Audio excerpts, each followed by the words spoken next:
ব্রাজিলের Rio de জেনেইরোতে চলছে ঐতিহ্যবাহী কার্নিভাল। জাঁকজমকপূর্ণ প্যারেডে অংশ নিয়েছে দেশটির বিখ্যাত সাম্বা স্কুলের শিক্ষার্থীরা। তাদের পরিবেশন করা ঐতিহ্যবাহী গান আর সাম্বা নাচের তালে মেতে ওঠেন পর্যটক এবং দর্শনার্থীরা। ২৮ ফেব্রুয়ারি শুরু হয়ে কার্নিভালটি চলবে ৮ মার্চ পর্যন্ত। ব্রাজিলের রিও কার্নিভালের খ্যাতি বিশ্বজোড়া।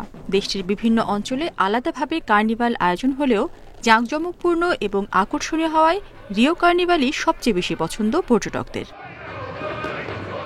কার্নিভাল উপলক্ষে উৎসবের রাজধানী হিসেবে পরিচিত রিও ডি জেনেরিওর সড়কগুলোতে পর্যটক ও দর্শনার্থীদের ঢল। এবছর ২৮ ফেব্রুয়ারি আনুষ্ঠানিকভাবে কার্নিভাল উদ্বোধন করেন রিও ডি জেনেরিওর মেয়র। উৎসবের প্রতীক গোল্ডেন চাবি কার্নিভালের রাজাকে হস্তান্তর করেন তিনি। প্রতিবছর উৎসবের আগে কার্নিভাল রাজা নির্বাচন করাই ঐতিহ্য।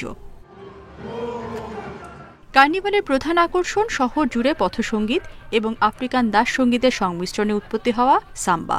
তাল এবং লয়ে সাম্বা নাচ এখন রিও কার্নিভালের প্রধান নৃত্যের পাশাপাশি ব্রাজিলের আঞ্চলিক পরিচয়ের অবিচ্ছেদ্য অংশে পরিণত হয়েছে। উৎসবের দ্বিতীয় দিন শনিবার কার্নিভাল প্যারেডে অংশ নেয় ব্রাজিলের বিখ্যাত সব সাম্বা স্কুল। ঐতিহ্যবাহী সাম্বা নাচ ও গান কার্নিভালের বিশেষ আকর্ষণ।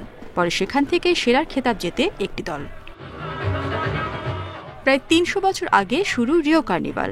রঙিন মুখোশ আর বর্ণিল পোশাকে সেজে দেশের সংস্কৃতিকে তুলে ধরা হয় কার্নিভালে। সময়ের ব্যবধানে যা এখন পরিণত হয়েছে বৈশ্বিক মিলন মেলায়। রেশমি নন্দী, ইন্ডিপেন্ডেন্ট নিউজ।